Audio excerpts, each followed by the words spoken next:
కృష్ణా జిల్లా ఆత్కూరు స్వర్ణ భారత్ ట్రస్ట్ లో జరుగుతున్న జాతీయ ఐక్యతా వారోత్సవ కార్యక్రమంలో కేంద్ర మంత్రి వెంకయ్య నాయుడు మాట్లాడుతున్నారు.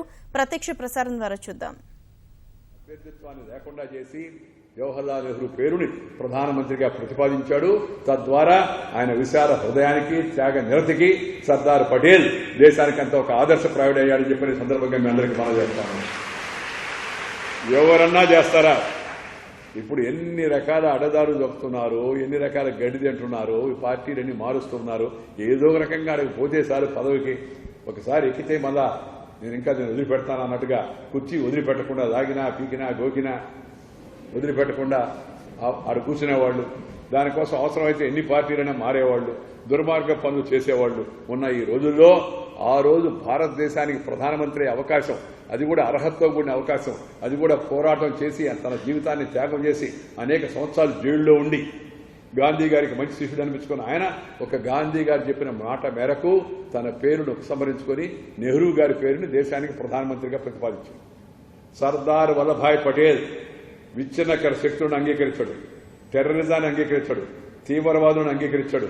అందరూ ఐకమత్యంగా ఉండాలి, పిచ్చి పిచ్చి వేషాలేయకూడదు, ప్రతి ఒక్కరు చట్టాన్ని గౌరవించాలా, దేశం యొక్క ఐకమత్యాన్ని గౌరవించాలని గట్టిగా చెప్పిన నాయకుడు ఆయన. అలాంటి నాయకుడే దేశానికి మొదటి ప్రధానమంత్రి అయి ఉంటే దేశం యొక్క ముఖ చిత్రమే మారిపోయి ఉండేది.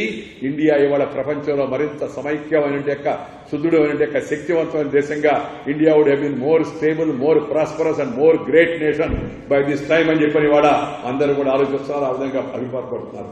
అలా అభిప్రాయపడే వాళ్ళు నేను కూడా ఒకటి. పటేలే గాని భారతదేశానికి ప్రధానమంత్రి అయి ఉంటే ఈ దేశంలో కులం పేరుతో, మతం పేరుతో, వర్గం పేరుతో, వర్ణం పేరుతో, జిల్లా పేరుతో, భాష పేరుతో విచ్ఛిన్నకర శక్తులు ఏవైతే విజృంభిస్తూ ఉన్నాయో, మావోయిజం పేరుతో, సినీ పేరుతో, జేకేఎల్ఎఫ్ పేరుతో, అల్ట్రాల పేరుతో, ఉల్ఫాల పేరుతో, సల్ఫాల పేరుతో రకరకాల నాటకాలు ఆడి బెదిరింపులు చేసి హింసాకాండ ప్రవృత్తికి లోబడి ప్రభుత్వ ఆస్తులు తగలబెట్టి మన దేశ ఆస్తులు మనం తగలబెట్టుకోవడం, బ్రిటిష్ వాళ్ళని కాదు, ఇలాంటి దుర్మార్గపు చర్యలు ఏవి కూడా దేశంలో జరిగేదానికి అవకాశం ఉండేది కాదు. నిర్దాక్షిణ్యంగా నిక్కచ్చిగా సర్దార్ వల్లభాయ్ పటేల్ వాటిని అణిచిపారేసి ఉండేవాడు. అది మన దురదృష్టం, ఆయన ప్రధానమంత్రి కాకపోవడం. సరే, జరిగిపోయింది చరిత్ర. దేశంలో ఉన్న 564 సంస్థానాలు దేశంలో విలీనం కావడం కోసం పటేల్ గారి నాయకత్వం వహించాడు. ఒక జమ్మూ కాశ్మీర్ రాష్ట్రాన్ని మాత్రం నెహ్రూ గారు చెప్పాడు, పటేల్ నువ్వు పట్టించుకోవద్దు, నేను చూస్తాను, దాన్ని ట్యాకిల్ చేస్తాను, అది సున్నితమైన అంశం, నేను చూస్తాను జమ్మూ కాశ్మీర్ అన్నాడు. ఫలితం ఇప్పటికి కూడా జమ్మూ కాశ్మీరు 69 సంవత్సరాల అనంతరం కూడా రావణాసుడి కాష్టంలాగా కాలుతూ ఉంది. వివాదాస్పదమైన అంశంగా తయారు చేసేందుకు ఇతర ప్రయత్నం చేస్తున్నారు. దూరదృష్టి రహితంగా దాన్ని చేయడం వల్ల ఇందాకే చెప్పారు, కాశ్మీర్లో 1,00,000 కోట్ల రూపాయలకు పైగా మనం ఖర్చు పెట్టాం. మన డబ్బులు తింటూ, మన దేశంలో ఉంటూ, మన దేశంలో కంటూ తింటూ వింటూ ఇక్కడ విదేశాలకు జిందాబాదులు కొట్టేవాళ్లు, స్కూళ్లు తగలబెట్టేవాళ్లు, ప్రభుత్వ ఆస్తులు తగలబెట్టేవాళ్లు, సామాన్య జనంపై దాడులు చేసేవాళ్లు, అక్కడ ఉండే ఒక మతం వాళ్ళను నెట్టివేసేవాళ్లు. ఇలా కాశ్మీర్ ఆ పరిస్థితి తయారైందంటే ఇది మనందరికీ కూడా చాలా తీవ్రమైన ఆందోళన కలిగిస్తుందని సందర్భంగా మీ అందరికీ మనం చేస్తున్నాను. పట్టుదలకు ప్రతిరూపం పటేల్. అందుకే అలాంటి వ్యక్తిని మనం ఆదర్శంగా ఉంచుకోవాల్సి ఉంది. నాకు జీవితంలో, రాజకీయంలో నేను ఈ దేశంలో అత్యంతంగా అభిమానించే మహానాయకుడు సర్దార్ వల్లభాయ్ పటేల్ అని చెప్పని సందర్భంగా మీ అందరికీ మనం చేస్తూ ఉంటాను. చాలా మంది అడుగుతుంటారు, నీ ఫేవరెట్ లీడర్ ఎవరు, నీ ఫేవరెట్ యాక్టర్ ఎవరు, నీ ఫేవరెట్ హీరోయిన్ ఎవరు అని. నా ఫేవరెట్ అంటే సర్దార్ వల్లభాయ్ పటేల్. ఆయనకున్న గుణగణాలు, ఆయన character, calibre, capacity, conduct, discipline, dynamism, dedication, devotion all in one అంటే సర్దార్ వల్లభాయ్ పటేల్ అని చెప్పి మనందరం కూడా చెప్పుకోవచ్చు అని చెప్పిన సందర్భంగా మీ అందరికీ మనం చేస్తున్నాం. ఆయన చెప్పిన కొన్ని విషయాలు మీకు చిన్న మాటలు చదివి వినిపిస్తాను. ఈ మధ్య మన అదృష్టవశాత్ పటేల్ గారి గురించి స్వతంత్ర అనంతరం ఆయనకు తగిన గుర్తింపు ఇవ్వాల. పటేల్ గారిని భారత రత్నగా గుర్తించడానికి 4 దశకాలు పట్టింది, 40 ఏళ్లు పట్టింది. 91లో ఆయన భారతరత్నగా గుర్తించారు. ఆయన చనిపోయింది 50లో. 40 ఏళ్ళు స్వతంత్రం వస్తే 3 సంవత్సరాల అనంతరం ఉప ప్రధానమంత్రిగా ఉండి, హోంమంత్రిగా ఉండి ఆయన చనిపోయాడు. ఆయన ఉన్నప్పుడు ఏం చేశాడు? దేశాన్ని సమైక్యంగా ఉంచే సర్వీస్ నెలకొల్పాడు. IAS, ఇండియన్ అడ్మినిస్ట్రేటివ్ సర్వీస్ అంటారే, దాన్ని నెలకొల్పింది Sardar Vallabhbhai Patel. IPS, Indian police service, దాన్ని నెలకొల్పింది సర్దార్ వల్లభాయ్ పటేల్.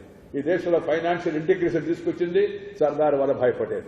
మొట్టమొదటి దేశానికి INB మంత్రి, ఇప్పుడు నేను నిర్వహిస్తున్న ఇన్ఫర్మేషన్ బ్రాడ్కాస్టింగ్ మినిస్టర్ కూడా సర్దార్ వల్లభాయ్ పటేల్ అని చెప్పిన సందర్భంగా మీ అందరికీ మనం చేస్తున్నాను. పటేల్ గారు చెప్పారు ఇలాంటి వాళ్ళు ఉంటారని అప్పుడే. అలాంటి పరిస్థితులు ఎవరు ఏమి చేయలేరు.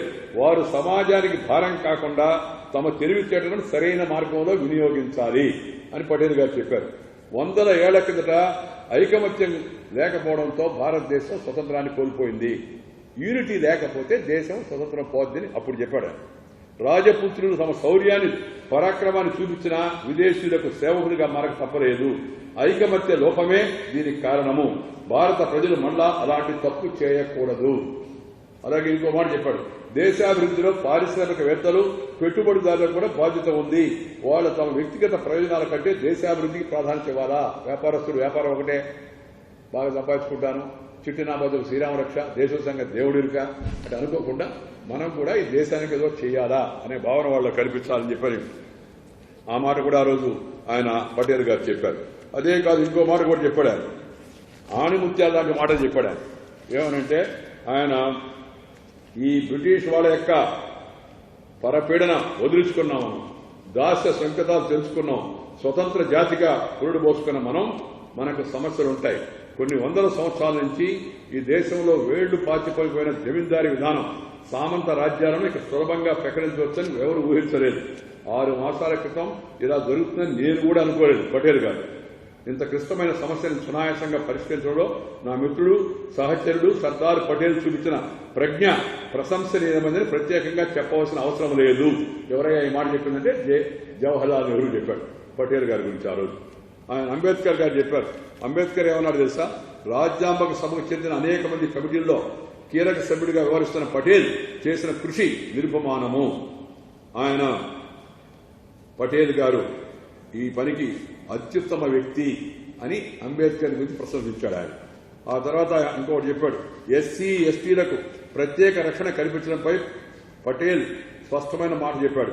సమాజంలో వర్గీకరణలు భేదాభిప్రాయాలను వీరంత వేగంగా రూపుమాపాలి. పౌరులందరినీ సమానత్వ స్థాయికి తీసుకురావాలి.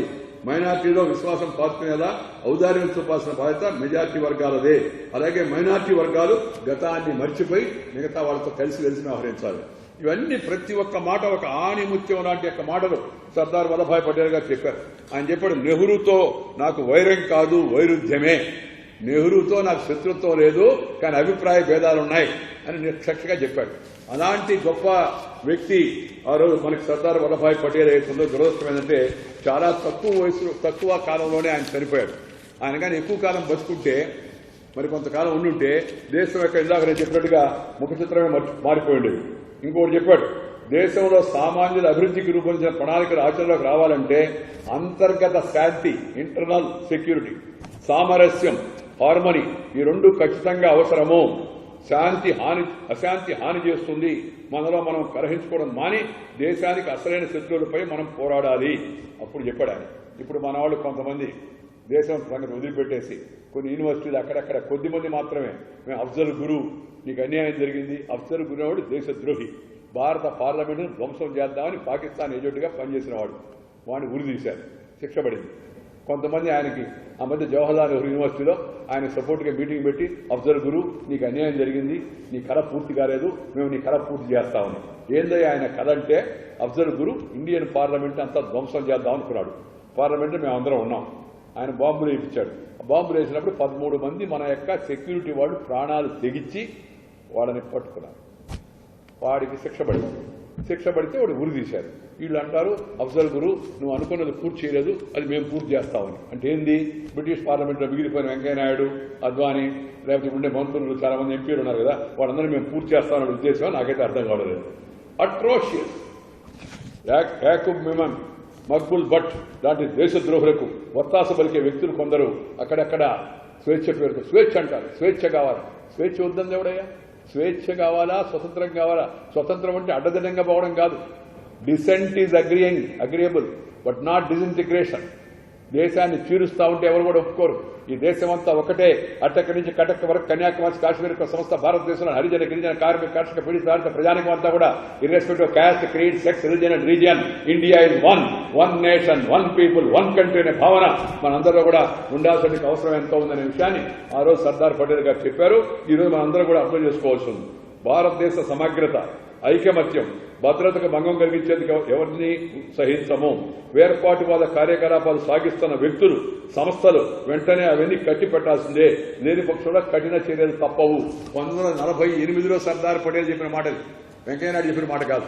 ఆయన ఇప్పుడే ఊహించాడు ఇలా ఉండబోతుందని. ఇప్పుడు చూడండి, కొంతమంది సిమి వాళ్ళు, సిమి అనేది దేశ వ్యతిరేక సంస్థ. దేశంలో అనేక చోట్ల, తెలంగాణలో 2 పోలీస్ ఆఫీసర్లు చంపింది, అలాగే మహారాష్ట్రలో పోలీస్ ఆఫీసర్లు చంపారు, అలాగే బ్యాంకులు కొలగొట్టారు. వాళ్ళని అరెస్ట్ చేసి ఉన్నారు, వాళ్ళ మీద విచారణ జరుగుతుంది. ఈ లోపల వాళ్ళు జైలు గోడ తెరుచుకొని బయటకు వెళ్ళిపోయారు. మళ్ళా పట్టుకుని జైల్లో పెట్టారు. మళ్ళా జైల్లో దానికి ఇచ్చేసి మళ్ళీ బయటకు వెళ్ళారు. బయటకు వెళ్తే పోలీసులు కాల్చారు, చనిపోయారు వాళ్ళు. చనిపోతే వాళ్ళ మీద ఇప్పుడు వాళ్ళకి చాలా అన్యాయం జరిగింది. ఎందుకు చంపుతారు వాళ్ళని, సిమి ఉగ్రవాదుల్ని? ముస్లింలు మాత్రమే ఎందుకు జైలుకు పోయి ఒక ఆయన ప్రకటన చేస్తాడు, ముస్లింలు మాత్రమే ఎందుకు జైలు జరుపుకోబోతున్నారు, హిందువులు ఎందుకు జరుపుకోవడం లేదు. ఎట్టుందంటే, ఎవడో దొంగతనం చేస్తే దొంగతనం చేసిన వాళ్ళు లెక్కేయండి, ఎంతమంది ముస్లింలు ఉన్నారో, ఎంతమంది క్రైస్తవులు ఉన్నారో, రిజర్వేషన్ ప్రకారం ఉన్నారా లేదా, కోటా వచ్చిందా లేదా అని చూడమని మాట్లాడితే ఎంత తెలుగు తక్కువతనం ఉంటుందో ఆ విధంగా ఉంటుంది. స్వేచ్ఛ ఉండాలా. స్వేచ్ఛ అనుకోండి, ఇప్పుడు మీరు అడిగి బయలుదేరి బయటకు వెళ్ళి కారో, బస్సో, స్కూటరో ఏదో బండికి పోతారు కదా, స్వేచ్ఛ ఉందని నువ్వు ఇటు పో, ఆయన ఒకటి వస్తాడు, ఇద్దరు ఒకరికి ఎదురుపడతాం. నాకు స్వేచ్ఛ ఉందని నువ్వంటే, నాకు స్వేచ్ఛ ఉంది ఆయన అంటే, ఇద్దరు మోటార్ సైకిల్ ఎదురుపడితే ఏమవుతారా? పైన కలుసుకుంటారు. స్వేచ్ఛకు కూడా కొన్ని హద్దులు ఉంటాయి. 1 వే ట్రాఫిక్ ఎందుకు పెడతారు చెప్పండి? 1 వే ట్రాఫిక్ ఎందుకు పెడతారు? ఘర్షణ జరగకుండా ఉండడం కోసం. సమాజంలో సామరస్యం ఉండాలంటే కొన్ని పద్ధతులు ఉండాలి, వ్యవస్థ ఉండాలి. ఆ వ్యవస్థను గౌరవించుకోవాలి. రాజ్యాంగం మనకు అది ప్రసాదించింది. ప్రజాస్వామ్య సూత్రం అంటే దాని యొక్క ఉద్దేశం అదే. అందుకని సర్దార్ పటేల్ గారి యొక్క జీవితంలో అనేక విషయాలు మనకి తెలుసుకోవాల్సిన విషయాలు మనకందరికి కూడా ఉన్నాయి. ఈ నిజాం రాజు తల వంచిన రోజు నేను చాలా సంతోషపడ్డాను. మొన్న నేను ఒక వ్యాసం రాశాను 14 పేపర్లో సర్దార్ పటేల్ గురించి. ఆ రోజు ఈనాడుకి కూడా వ్యాసం పంపిస్తే ఈనాడు వాళ్ళు ఆ వ్యాసం చూసిన తర్వాత నా వ్యాసంతో సరిపెట్టకుండా 6 పేజీలు సర్దార్ పటేల్ గురించి, ఆయన జీవితం అంతా కూడా పూర్తిగా దాంట్లో ప్రచురించారు. చాలా సంతోషాన్ని అభినందిస్తున్నాను. ఎందుకంటే నవతరానికి, యువతరానికి మీలో చాలా మందికి సర్దార్ పటేల్ ఎవరో తెలవదు, ఆయన జీవితం ఏందో తెలవదు. మీలో చాలా మందికి పర్వాలే, మంత్రుల్లో కూడా చాలా మంది తెలవదు మనకి. వివిధ రాష్ట్రాల్లో ఉండేవాళ్ళు, వివిధ రాష్ట్రాల్లో ఉండే మంత్రులు, ఎమ్మెల్యేని అడగండి సర్దార్ పటేల్ ఏనా, సర్దార్ పటేల్ సర్దార్ పటేల్ అనండి. ఒకరోజు ఆయన గురించి చెప్పబట్టే సర్దార్ పటేల్ సర్దార్ పటేల్ సార్, సర్దార్ అనే పేరు ఎందుకు వచ్చింది ఆయనకి, ఆయన పూర్తి పేరేంది? అందుకని నరేంద్ర మోడీ గారు నిర్ణయించాడు, ఇలాంటి మహనీయుడికి సరైన గుర్తింపు ఇవ్వాలా అని. అక్కడ గుజరాత్లో నర్మదా నది తటాకంలో ప్రపంచంలో అన్నిటికన్నా ఎక్కువగా ఉండే ఎత్తైన విగ్రహం statue of Liberty America. Modi గారు చెప్పారు, దానికి 2 అంతల ఎత్తులో సర్దార్ పటేల్ విగ్రహాన్ని పెట్టారు ఇండియాలో అని చెప్పని. ఆ విగ్రహం మొత్తం అంతా దేశమంతా ఆ ఇనుముని సేకరించి ఆ ఇనుముతో సర్దార్ పటేల్ యొక్క విగ్రహాన్ని మొత్తం అంతా ఇవాళ పెట్టారు. ఆయన బంధువులు ఎవరిని దగ్గర రానిచ్చేవాడు కాదు. రాజకీయ నాయకులందరూ ఈ మాట వినాలా. ఆయన ఉప ప్రధానమంత్రి దేశానికి. ఆయన కొడుకు చెప్పాడు, నువ్వు ఢిల్లీలో దగ్గర కూడా కనపడకూడదు, నాకు ఇంటి దరిదాపుల్లో ఉండకూడదు, సిఫారసులు తేగకూడదు, రికమెండేషన్లు తేగకూడదు, నీ మొహం మళ్ళా నేను ప్రభుత్వంలో చూపించవద్దు, వెళ్ళిపో అని చెప్పాడు దయాబాయి పటేల్. ఈ రోజు ఎవరినాడు చేస్తారా? మంత్రి గారి కొడుకులు, కూతుర్లు, అరుళ్ళు, మేనళ్ళు, ఇంకెవరన్నా పెంచుకున్న వాళ్ళు ఉంటే వాళ్ళు, ఇంకెవరిని ఉంటే వాళ్ళు ఎలా రాజకీయం చేస్తుంది వాళ్ళు. ప్రజాస్వామ్యం బలహీనపడడానికి ఇవన్నీ లక్షణాలు. అందుకని సర్దార్ పటేల్ గారు ఆ విషయంలో కూడా మనందరికీ ఎంతో జయప్రకాష్ నారాయణ ఆయన్ని ప్రశంసించాడు. అలాగే చూడండి, సర్దార్ పటేల్ యొక్క విగ్రహం 182 మీటర్లు, అంటే 597 అడుగుల్లో 597 అడుగులు. అంటే నువ్వు ఆకాశం చూడాలన్నా సర్దార్ పటేల్ విగ్రహం చూడాలంటే దానిలో ఏర్పాటు చేస్తున్నారు. దీన్ని 240 మీటర్లు, 790 మీటర్లు దానికి ప్లాట్ఫామ్తో కూడా కలిపి చూస్తే దాన్ని ఏర్పాటు చేస్తా ఉన్నారు. దీన్ని విశాలం 20,000 చదరపు మీటర్లు. 2014 అక్టోబర్ 31 ప్రాజెక్టు నిర్మాణం మొదలైంది. ఎల్ఎన్టీ సంస్థ దాన్ని మొదలు పెడుతోంది. అమెరికాలోని స్టాచ్యూ ఆఫ్ లిబర్టీ ఎత్తు 93 మీటర్లు. సర్దార్ వల్లభాయ్ పటేల్ పెట్టే విగ్రహం దానికంటే రెట్టింపు ఉంది.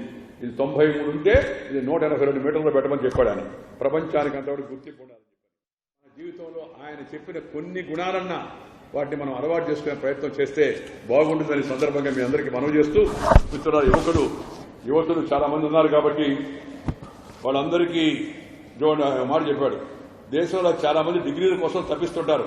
దేశంలో చాలా మంది కోటీశ్వరులకు ఏ డిగ్రీ లేదు. తమ సహజ సామర్థ్యాలను ఉపయోగించుకుని వారంతా ధనవంతులయ్యారు. జ్ఞానం అనేది కేవలం మనకు సంబంధించినదాగానే మిగిలిపోకూడదు. దాని వినియోగంలోకి తీసుకురావాలా, అందరికీ పంచాలా. విద్యార్థులు తమ కాళ్లపై తాము నిలబడేలా పనిచేస్తూ వారి ఉజ్వల భవిష్యత్తుకు ఉపయోగపడాలి. గాంధీ గారు చెప్పింది అది. సంపద, అధికారం ఏది కూడా గౌరవం అంటే గౌరవం కన్నా గొప్పవి కావు. మహాత్మా గాంధీ ఒంటిపై భుజకీర్తులు లేవు, చేతిలో కత్తి లేదు, కోట్ల కొద్ది ఆస్తి లేదు. ఆయన త్యాగ నిరతి విలువల వల్ల ఆయనకు శక్తి, సంపద, ఆయనకు ప్రభావం ప్రపంచం మీద పడింది అని చెప్పాడు. మనందరం ఆఖరి పోయేది ఎక్కడికి తెలుసు కదా, ఈ పక్కన ఉంది మహాప్రస్థానం. ఆడికి వెళ్తాం. దాన్ని కూడా బాగా చేసే ప్రయత్నం చేస్తున్నాం స్వర్ణ భారత గ్రామస్తులతో కలిసి.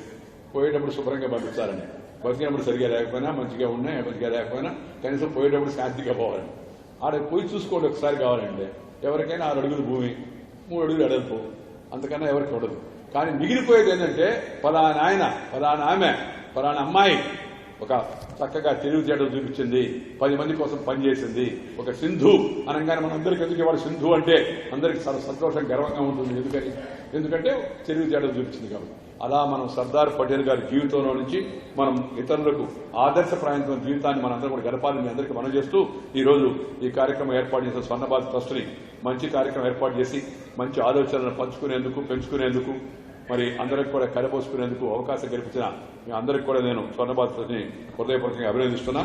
మనందరం కలిసి ఇప్పుడు ప్రతిజ్ఞ చేస్తాం. ఆ ప్రతిజ్ఞ అయిన తర్వాత ఇక్కడ సర్టిఫికేట్ ప్రధానం ఉందా, ముందా సర్టిఫికేట్ ప్రధానం ఉందా? ప్రతిజ్ఞ అప్పుడు అందరు లేయాలి, అందరు లేచి నిలబడాలి. కొంచెం తేడా, అంతర్గతాన్ని సందర్భంగా తేడా. చేయి ముందు జరపాలి, ఇలా చేయి ముందు జరపాలి.